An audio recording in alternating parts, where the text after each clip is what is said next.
Hello everyone, I am the Magic Kirby, and welcome to my channel, The Commander Tavern. The Commander Tavern is a channel dedicated to my favorite Magic Gathering format. The Brewery is a series on this channel showcasing my spicy brews under the deck text. On this episode of The Brewery, I'll be discussing my take on a recently spoiled commander from Adventures in the Forgotten Realms, Volo Guide to Monsters. If you like this deck or any of the cards I'll be mentioning throughout the video, please consider using my TCG Player affiliate link when purchasing those cards. You can find that link down in the description. It'll really help out the channel. The best way you can help support the channel is with my Patreon. For just $1, patrons get early access to certain videos on YouTube. You can also support my channel for free by simply liking, subscribing, and sharing, which also helps out a lot. You can join my Discord server for free if you want to join the Commander Tavern community. All pertinent links are down in the description. Alright, let's get back to the episode. Volo is a 3/2 human wizard for 2 generic, 1 green, and 1 blue. Whenever you cast a creature spell that doesn't share a creature type with a creature you control or a creature in your graveyard, copy that spell. This ability is amazing since you're creating that copy for free. What I love most about Volo is that, while this ability is simple, the possibilities are endless. Although, one very important thing to note when brewing Volo is Rule 111.11. This means that the creature tokens created by Volo do not work with token doubling effects like doubling season, parallel lives, etc. So keep that in mind. That being said, you could build a deck with whatever creatures you want, pet cards, etc., because there's no further underlying strategy than getting that free copy as often as you can. Therefore, the challenge lies not just making cuts from the deck for all the creatures you can think of, but trying as hard as you can to maximize how many different creature types you can slot in. Rule 205.3M lists all of the current black-bordered creature types. As you can see, the list is quite massive, making this brew quite the challenge and quite rewarding. This deck is almost as much fun brewing it as it is playing it. As I just mentioned, you can build Volo quite literally however you want. There's no wrong way to do it. So let's see how I brewed my version. First things first, making the most out of Volo's ability. Sakashima of 1,000 Faces, Sakashima the Imposter, and Spark Double are perfect to clone Volo. Unfortunately, Sakashima is a human so it won't trigger Volo, but it'll still enter as a copy of Volo, giving you multiple copies of his trigger later on. Fortunately, Spark Double is an illusion so it will trigger him. If you cast Spark Double, Volo will copy it. As the copy token enters the battlefield, have a copy Volo. Then, as the original enters the battlefield, have a copy Volo too.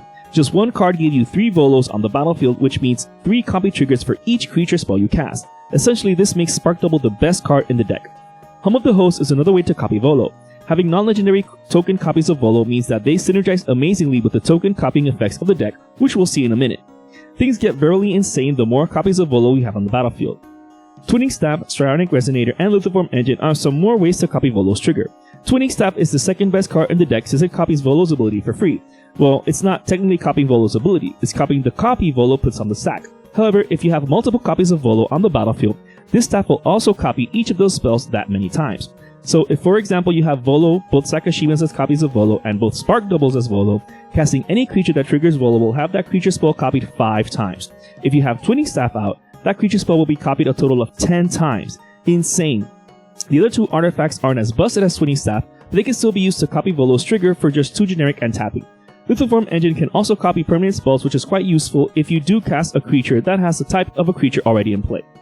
Bramble Sovereign can do this as well. In any case, even if absolutely all of your creatures in your deck have different creature types, Bramble Sovereign is such a good card anyways. Being able to create a token copy of a non-token creature entering the battlefield under your control for just 2 mana is too good to pass up.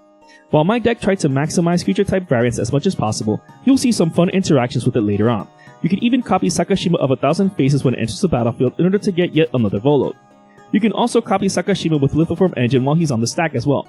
There's just so many amazing interactions here. Isika's Chariot can also copy creatures, but only if they're tokens. It does need to be attacking to create a token copy of a token we control, but that's way better than needing to connect with combat damage. Celestial Eulogist can also copy creatures, but only if their tokens do to populate. Not only is this card amazing against graveyard decks, but it populates when you exile that creature from a graveyard. Also, if you do end up adding creatures with the same creature type in your deck, you can exile them from the graveyard in order for the others to trigger Volo. Speaking of populate, full flowering is absolutely insane here, especially with all of the mana the deck is capable of generating. I really hope Green-Blue Legends start leaning more towards mathematics than simply drawing cards and dropping lands because the potential is amazing. I was able to cast this when I had a token copy Spark Double that was a copy of Volo, and it was insane. The amount of Volo copies I had on the board afterwards was ridiculous. After that, almost all of my plays needed me to run the numbers in a calculator first. Super fun. Same with Second Harvest. We might not be able to choose the same creature token with it, but it does double all the tokens we control, whether it's a creature or not. With a board full of tokens, the amount of triggers you might have to keep track of is going to be intense, so your brain has to be on its A game to pilot this deck. Like I said, super fun. Oh, it's also an instant, meaning that you can cast this at the beginning of the end step before your turn, so you can then swing in that huge army with your next turn. super busted here. Having mentioned a moment ago generating a ton of mana, the mana generating section of my videos are usually at the end, but since Volo can copy creatures, some of those creatures being copied are mana dorks. So not only does this exponentially accelerate our game plan via mana generation, but it also provides a ton of bodies that can be used on the offensive. In order to copy as many creatures as possible, all of the mana dorks have different creature types. Birds of Paradise, Sylvan Caryatid, Manawef Sliver, Maraleaf Pixie, and Ornithopter of Paradise can all tap to add any color of mana, except for the Fairy, but that's fine since it can tap for green or blue, which is all we really need, while Golden Hide and Silver Myrrh only tap for one of each color we run. With the exception of Birds of Paradise, these dorks cost 2 to tap for 1, but that's not such a bad trade-off considering they're all different creature types. Plus, I can't really run any of the other 1-drop elves or druids in the deck thanks to Circle of Dreams Druid. This card is just insane here. It's a non-legendary Gaia's Cradle on a body, meaning that we can copy it no problem. The amount of mana that can tap down for in my deck is ridiculous. This is definitely an all-star mana dork here. Peregrine Drake and Great Whale are also some amazing creatures at providing epic mana acceleration. Since the copy enters the battlefield while the original is still on the stack, you untap your lands before the original even hits the battlefield. So you untap the lands you used to pay for it, then in response to the original's trigger entering the stack, you can tap down your lands again. Then they're untapped when the original's trigger resolves, giving you that much mana again. They're just so good here, especially when you populate their token. Dried Up Elysian Grove is another amazing creature to copy since it allows you to drop an extra land per turn. As a bonus, it gives your lands all land basic types, making them all into tropical islands. This deck draws into a ton of cards, and we'll soon see how. Having a ton of copies of this nymph means that we can play a ton of lands during a single turn. Solemn Simulacrum and Ovenwall Hydra take it a step further by actually ramping when they enter the battlefield. For just 2 more mana, the Hydra can get any land while also being a huge beater or blocker since it has reach. Solemn Simulacrum can draw us when it dies, but the main reason for including it was to have a golem that ramps. That being said, copying these tokens ramps up even further. The deck also runs non-synergistic ramp like Farseek, Nature's Lore, and 3 Visits, my favorite ramp trifecta. These are super cheap and gets us a turn 3 Volo, which is important. Other non-synergistic mana acceleration is Soul Ring, Mana Crypt, and Jewel Lotus, which can also get us in very early Volo. If you don't already have them, aren't playing online, or aren't going to proxy them, you definitely don't need Mana Crypt and Jewel Lotus for this deck to run, so you could just swap them out for something else. Growing Rats of Itlimoc helps me transition from this section into the card advantage section because it transforms into Itlimoc Cradle of the Sun. The enchantment helps us filter the top 4 cards for a better creature, while the land is essentially a better Gaia's Cradle. Being able to untap Itlimoc with either Great Whale or Peregrine Drake gives a ton of mana, especially when we want to sink it into full flowering. Since the deck is very creature heavy, the best way to draw cards is off of those creatures. Primordial Sage, Beast Whisper, and Zendikar Resurgent draws us a card whenever a creature spell is being cast. For those keeping track, yes, Beast Whisperer is the second elf druid in my deck. However, it's so good that even if I only have 1 copy of it in play, it does work. Same with Circle of Dreams druid. However, if I have this one copied first with Volo, it's still as amazing as if I had the mana dork copied. In any case, we can use the other ways to copy them too. As a bonus, Zendikar Resurgent has our lands tapped for additional mana. On the other hand, the Great Henge, Guardian Project, and Soul of the Harvest draws cards when the non-token creatures enter the battlefield. Since there isn't really any blinking effects in this deck, these function almost the same as the previous ones, albeit a bit weaker, since the previous ones still trigger even if the creature spell were countered. As a bonus, the Great Henge pumps the non-token creature and can also tap down for double green, while also gaining us 2 life when it does. Honestly, is there anything green can't do?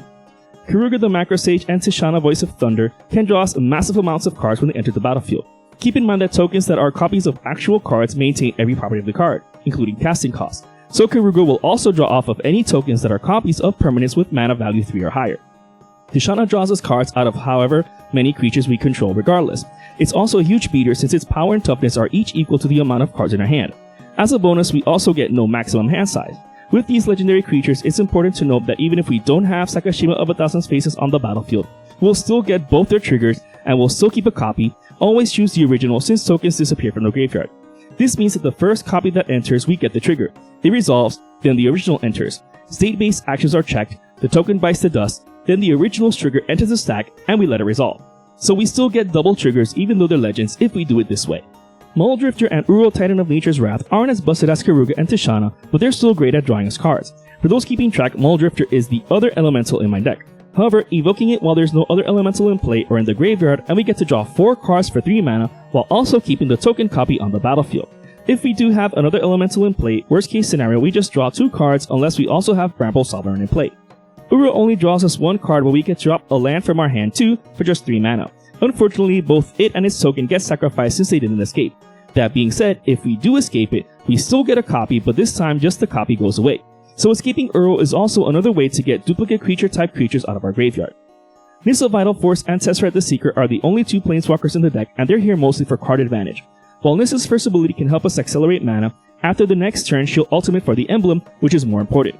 This is yet another way to draw into a ton of cards if we're also dropping a lot of lands per turn. Tesseract can cheat into play from the library any artifact in the deck except for the Great Henge, the same turn he enters plays at least. But he can get Twinning Staff, Stranic Resonator, and any of the protective equipment and still live to fight another day. The great part about this is that he still synergizes further with Stranic Resonator and the Lithoform Engine with his +1 ability. Since it untaps up to 2 artifacts, we can use the Resonator or Engine once, then untap them later on if we want to use them again. His ultimate isn't really used in my deck though, so he's in here mostly for his first 2 abilities. Brewery Tower is included due to how many cards this deck can draw into. While Tishana has the same effect, it's always good to have a backup, especially one that doesn't take up a slot on the deck and doesn't require mana to play. Alright, with all of the main engines, synergies, and build up out of the way, how does the deck win? Well, surely we'll have way more creatures than a couple of opponents, so we can always aggro out and swing in, or do it slowly but surely since it is a mid-range deck. But that might not be enough since most of the creatures are mana dorks or provide us some form of advantage we don't want to lose. Well, that's where Crater Hoof Behemoth, End-Raze Forerunners, and God Eternal Ronas come in. If we're able to copy these creatures even once, it might be enough to take out the entire board, let alone copy them multiple times. Since my deck has no other beast, boar, zombie, or god, their Volo trigger is guaranteed. Since these are essentially finishers, more likely than not, you will be able to double their pump triggers even further. Temur Sabertooth is also in the deck for added measure. Not only can this bounce any of those creatures for a repeated effect, but it can also be used to bounce the tokens so that recasting them will still trigger Volo. The Sabertooth is amazing because it allows us to reuse any creatures with the enter the battlefield triggers or triggers upon casting. While we won't get copies of itself if Isika's Chariot's cat tokens are on the battlefield when we cast Temur Sabertooth, we only need just one of it anyways. So if we need to draw more cards, ramp more, or get these player-ending triggers once again, just bounce the creature and its token to recast them. This also works for creatures like Hornet Queen, which is also in the deck. Being able to copy this creature multiple times will not only fill the board with plenty of attack deterrents, but due to the sheer amount of creatures we get from them, it really boosts all of those effects that care about the amount of creatures we have. While it does create insect tokens when it enters the battlefield, this doesn't affect Volo in the sense that the copy triggers will already be on the stack when the insect tokens are created. So no worries there. Clever Impersonator is yet another busted creature in my deck to the point where it almost got its own section in the deck tech. Being the only shapeshifter in the deck means that Volo will always copy it. However, since it can enter the battlefield as a copy of any non-land permanent, we can use this to copy any enchantment, artifact, planeswalker, etc. from any one on the board. Since the tokens are independent from the original, we can have the copy token enter as a copy of something, and then the original as something else. We can also copy our better things for good measure. This is the most versatile creature in the entire deck, even more so when you consider you can bounce it with Temur Sabertooth. Just imagine being able to copy Clever Impersonator a ton of times while it's on the stack. You can practically copy any player's board with it. However, we can't just assume that opponents are going to take our hijinxes without doing anything about it. Well, we certainly can deal with some irksome cards synergistically with creatures like Amphibian Mutineer, Karla the Titanape, Brutalizer Exarch, and Terrastodon. These are also guaranteed to trigger Volo. While the Mutineer exiles the creature and replaces it with a 4/3 Salamander token, Karla fights the creature, hopefully surviving in the process. Even if it does, then the original might finish the job. Recall how legendary creatures work with Volo, as I explained earlier with Karuga and Tishana. Terrastodon might not deal with creatures, but it will blow up anything else. Copying it with Volo means destroying up to 6 non-creature permanents, which is something to scoff at. Yes, opponents will get blockers, but that's nothing when you're destroying 6 of their best non-creature cards, or 6 lands if you want to be extra spiteful. The Exarch also deals with a non-creature permanent, but it's only limited to 1. That being said, we can also choose to top deck a creature instead. Since we can copy it with Volo, we can have the copy deal with a non-creature permanent, and then have the original search our library for any creature and top deck it, which is an incredibly busted ability in this deck considering all the things most of the creatures do, and we can copy it too. Alchemist's Refuge and Winding Canyons are included for this very reason. They don't take up a slot in the deck, and they help us cast our creatures at instant speed, allowing us to keep mana open for resources, and then cast our creatures at the beginning of the end step before our turn. The Refuge in particular is even better since we can play any spell at instant speed besides creatures, albeit being harder to activate. As for non-synergistic responses, Beast Within is a given since it's basically an instant speed Terrastodon effect. Cyclonic Rift is another card that needs no explanation, especially in this deck since it aims to win in one fell swoop via an epic alpha strike. Players might hate Cyclonic Rift, but it ends games, so just shuffle up and play again. Games need to end. Pact of Negation, Fierce Guardianship, Swan Song, Negate, and Counterspell are the suite of counter magic in the deck. More than likely our board is going to be as big as all of our opponents combined, so we'll definitely need to protect it. Unless of course someone's going to combo off and win, then use them to prevent that. Heroic Intervention literally protects our board from wrath so long as they don't bounce, exile, tuck, or give negative toughness. so this one is also self-explanatory. While the deck isn't entirely reliant on his commander, Lightning Greaves, Swiftfoot Boots, and Giant's Amulet are included to protect him. Volo is an ineffably fun commander, so we want to keep him around as much as possible. Having to recast him time and time again isn't as fun. The rest of the deck is just the rest of the lands. The deck's running all 8 fetch lands, Tropical Island, Breeding Pool, Rimewood Falls, Hinterland Harbor, Rejuvenating Springs, Flooded Grove, Command Tower, Yamabaya Coast, and Ancient Tomb, as well as 7 of each basic land. As with all my deck techs, Tropical Island, the more expensive fetch lands, and Mana Crypt and Jewel Lotus are not entirely necessary for the deck to run, and you can just as easily swap them out for any budget substitutes and the deck will still run well enough. This brew is just an idea of how to build around Volo Guide to Monsters. As I mentioned at the beginning of the video, there is no one way to run Volo, and my brew is by far not the best one. It's the one I built with a lot of cards I really liked while also trying to minimize the amount of duplicated creature types. That being said, however you choose to build Volo, you should definitely start with my same shell of both Sakashima's Spark Double and Twinning Staff. Those are definitely staples for Volo and should go in every Volo deck. After that, let your imagination run wild. If you have any bet cards or other busted interactions with Volo, let me know in the comments. I would like to thank all my patrons for supporting me, and a quick shout out to all my higher tier patrons, the Brewers, for their patronage. I'd also like to thank anyone using my TCG Player affiliate link. That also helps out the channel. And to everyone, thanks for watching this episode of The Brewery on the Commander Tavern. I'm the Method Kirby, and happy brewing.